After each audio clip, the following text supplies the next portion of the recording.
Hello mga boss at magandang araw sa inyo at nandito na naman po tayo sa isang video na kung saan ay magpapalit po tayo ng sprocket, no? Katulad po ng nakikita nyo nito. Ito po ay talagang medyo pudpud na rin at kailangan lang po natin palitan. So ito po ay ang ating video para po sa ah, mga baguhan o nag-umpisa pa lang magtanggal nitong sprocket. So subukan po natin tanggalin. So ito nga po boss, ang unahin po natin tanggalin dito ay itong ating shell clip, no. Kung inyong makikita, itong shell clip ay naka-lock dito sa ating sprocket. So para po natin mabunot ang sprocket, kailangan po natin tanggalin muna itong shell clip. So kailangan po natin ng gamitan ng gamit para po matanggal natin itong ating shell clip katulad po nating ginagawa ngayon.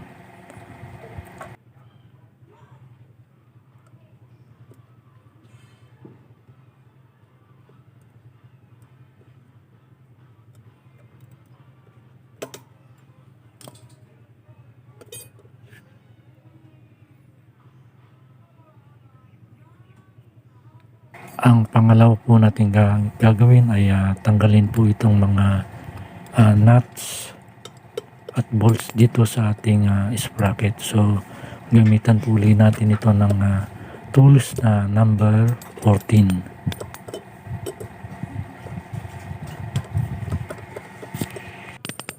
So mga boss, kaya po natin tinatanggal itong bolts and nuts dito sa ating sprocket ay para po magamit natin ang bolts na ito at nuts sa ating bagong ipapalit na sprocket.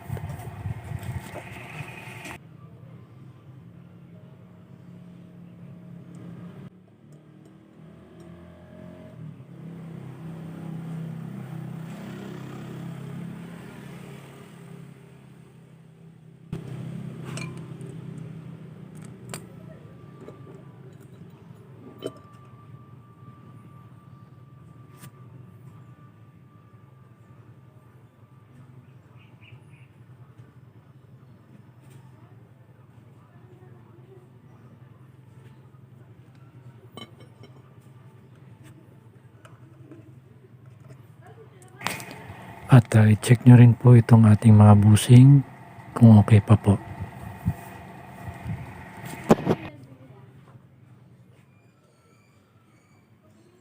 At syempre po, bago po natin ilagay ang ating bagong sprocket, so kailangan po muna nating kumari po lininsan natin itong ating gulong o itong ating hub, rim at rayos para po naman maging malinis po ang ating gulong, no. At sa pagpapalit po pala na ating sprocket ay nakadepende po yan sa ating kung paano po natin gagamitin ito. Ito pong ating motor ngayon ay dahil po sa single lang ay kailangan po natin ng maliit na sprocket lang.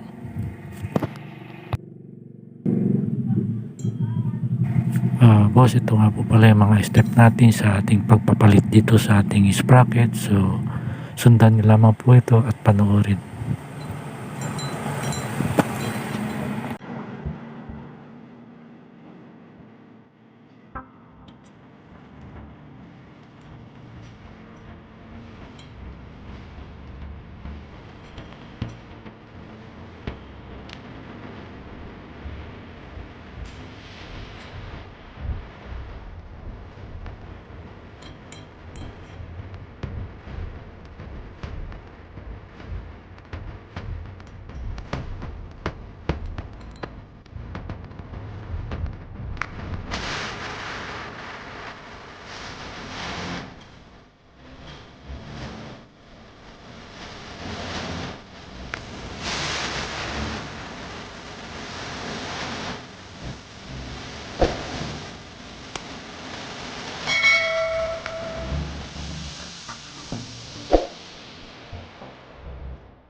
So yan po mga boss, so ganyan lamang po ang ating pagkakabit ng ating sprocket. So hindi naman po mahirap at sana po sa lahat ng mga nanonood nakatulong po ko sa inyo sa ating abot ating makakaya.